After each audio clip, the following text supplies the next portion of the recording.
Huskies are not just dogs. They are real energizers on four legs. If you don't let them run and work, they will do home repairs for you. These guys are made for the cold. Their double coat and thick undercoat allow them to sleep in the snow at -50 degrees Celsius and not chirp. Huskies' blue eyes are not Photoshop, but reality.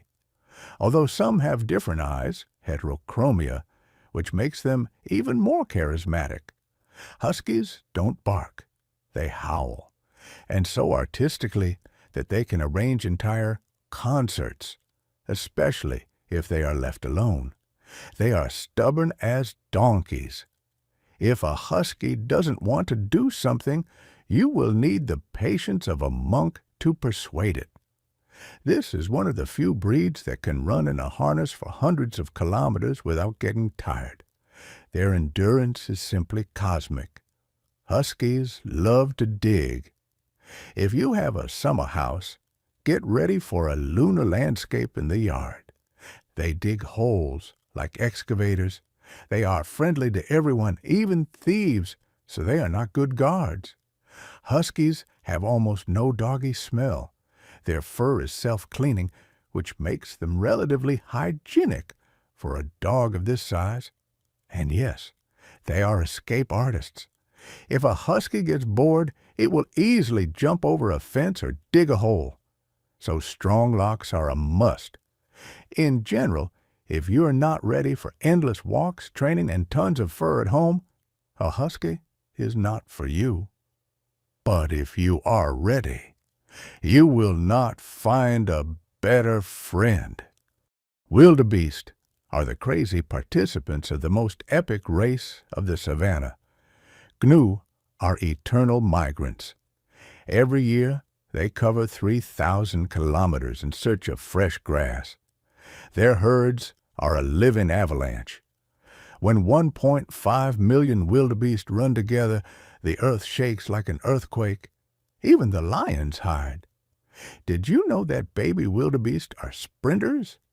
They stand on their feet 7 minutes after birth, and an hour later, they are already running with the herd. No sick leave. Their horns are like forks, curved and sharp, but more for beauty. In fights, wildebeest butt like drunken rams, but rarely get hurt. And wildebeest are also nature's meteorologists.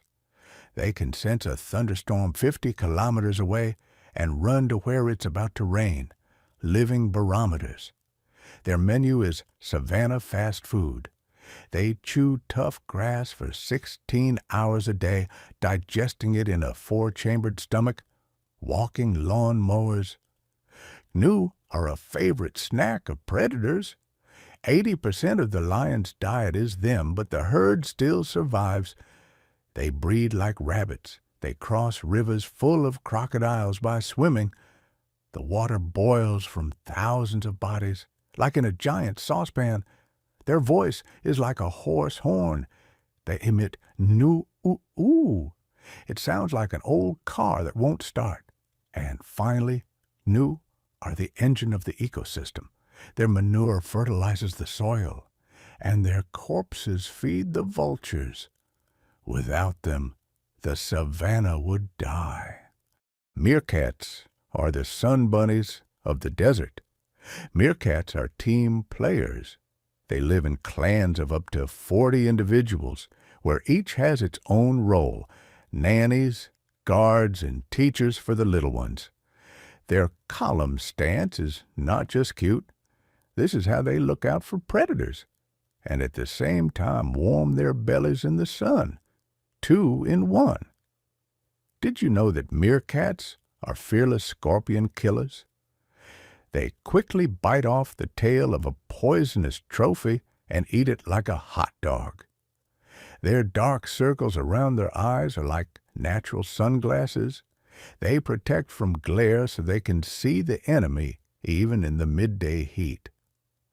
Meerkats are also underground architects. Their burrows with tunnels and children's rooms go 2 meters deep, entire communal apartments. Their tails are rudders. When they run, they use them for balance like tightrope walkers. And at night, they wrap themselves up like a scarf. Meerkats are very clean.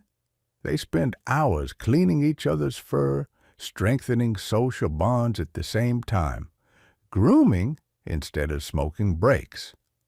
Do you know what they teach children like in school? They bring the kids half-dead prey so that they practice hunting. Tough, but effective. Their menu is all-inclusive. From beetles and lizards to fruits and eggs, as long as it moves or smells sweet. And finally, a meerkat is a living alarm clock. They wake up at dawn, stand in the sun pose, and the whole family knows it's time to hunt. Snow leopards are the ghosts of the mountains. Snow leopards are the only big cats that can't roar, but they purr like domestic cats, only very loudly. Their tail is both a scarf and a steering wheel, almost as long as their body, up to 1 meter. They wrap themselves in it like a down blanket and balance on the rocks. Did you know that snow leopards can jump 15 meters? That's like flying over 5 cars parked in a row. Their paws are natural snowshoes. Wide and furry, they don't sink into the snow or slip on the ice. Perfect for hunting in the mountains. They also have gray-blue eyes, a rare color among cats, as if they have absorbed all the shades of mountain glaciers. Snow leopards are invisible loners. They mark an area the size of 100 football fields, but seeing them is a great success. They are called irbis. This is an ancient Turkic word which is much more beautiful than just snow leopard. Agree? And do you know that they don't like water? Unlike many cats, irbis can't stand water. They will even jump over a stream, just not to get their paws wet. Their spots are like fingerprints. Each leopard has a unique pattern. This is how scientists distinguish them from each other on camera traps. And finally, the snow leopard is a symbol of the mountains. Where it lives, nature has not yet been touched by man. Crows are feathered geniuses with a black sense of humor. Crows are the only birds that invent tools. They can bend a wire into a hook to get food. Smarter than some people. Their brain is like a chimpanzee's. They recognize themselves in the mirror, remember the faces of their offenders for years, and even pass on information to their descendants. Real feathered professors. Did you know that crows love entertainment? They ride on rooftops, tease cats, and play tag with magpies, a bird analog of parkour. Their voice is a whole dictionary. From croaking to gurgling sounds, they can even imitate human speech better than parrots. And crows are also masters of revenge. If you offend one, the whole flock will take revenge for years. They never forget and do not forgive. Their menu is all-inclusive.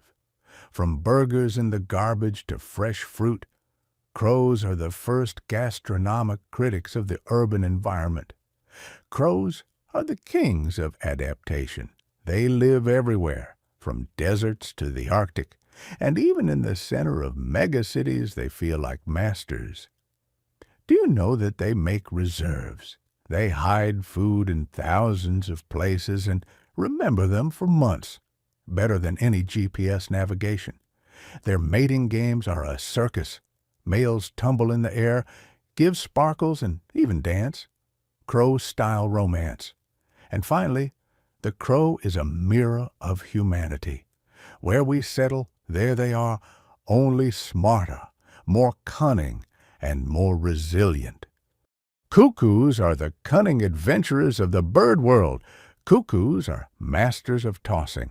They toss their eggs into other birds' nests, and the foster parents don't even notice the substitution. The perfect avian special forces. Their eggs are chameleons. They can change color and size to perfectly match the eggs of the nest owners. Real camouflage. Did you know that cuckoo chicks are avian terminators? They throw other chicks out of the nest to get all the food for themselves. Cruel, but effective. Their voice is a spring alarm clock. The famous cuckoo can be heard for kilometers, but only males scream like that. Females prefer a quiet giggle. Cuckoos are also migratory gourmets. They fly to Africa for the winter, and the adults fly away earlier, and the young ones get there themselves. A bird survival test. Their menu is dangerous, but tasty. They eat furry caterpillars which other birds avoid. Cuckoos have a stomach like a bulletproof vest. Cuckoos are masters of camouflage. Their gray-brown plumage makes them invisible in the foliage. Until they start cuckooing, you won't find them. Did you know that cuckoos can pretend to be hawks? This is how they scare small birds so that they leave their nests and throw their eggs. And finally, the cuckoo is a living detector of ecology. If there are many of them, then everything is fine in the forest.